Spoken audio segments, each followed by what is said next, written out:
જો તમે 12 પાસ છો ને અને ખાલી 50% પણ આવ્યા હશે, એમને પણ આ મેડમ છે ને શોધીને વિદેશ મોકલી રહ્યા છે અને ત્યાં જઈને એમની લાઈફ આખી સેટ કરી રહ્યા છે.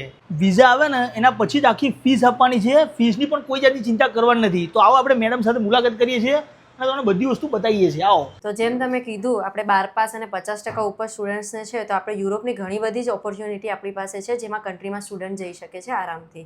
જેવી સ્લોવાકિયા છે, સ્લોવેનિયા કન્ટ્રી છે, રોમેનિયા કન્ટ્રી છે, એમાં ઇઝીલી તમે એક્સેસ કરી શકો. સ્લોવાકિયા કન્ટ્રી છે તે આપણી પાસે ફાઉન્ડેશન કોર્સ છે. સ્લોવેનિયા જેવી કન્ટ્રીમાં આઈટી છે, બિઝનેસ મેનેજમેન્ટ છે, ડેટા એનાલિસિસ જેવા કોર્સિસ છે. અને જો તમારી એજ 40 થી 42 વર્ષ છે અને તમારે સ્ટુડન્ટ પર બહાર જવું છે, તમારે વોકેશનલ કોર્સિસ જેવા કે શેફ, બારટેન્ડર જેવા કોર્સિસ કરવા છે, તો રોમેનિયા બેસ્ટ ઓપ્શન છે. એકવાર વિઝા તમારા હાથમાં આવે એના પછી તમે પેમેન્ટ કરી શકો છો. આપણો કોન્ટેક્ટ કરવા માટે આપણી 2 એડ્રેસ છે. એક તો આપણે હંસપુરામાં ઓફિસ છે, બીજી આપણી કુડાસણ ગાંધીનગરમાં છે. અને તમને જે નંબર અમે પ્રોવાઈડ કરીએ છીએ એ નંબર પર તમે કોન્ટેક્ટ કરી શકો છો, તમારા ડોક્યુમેન્ટ્સ મોકલી શકો છો અથવા ઓફિસ વિઝિટ કરી શકો છો. અને જો અમારો કોલ બિઝી આવતો હોય તો અમારો સ્ટાફ તમને જલ્દીથી જલ્દી રીચ આઉટ કરી લેશે.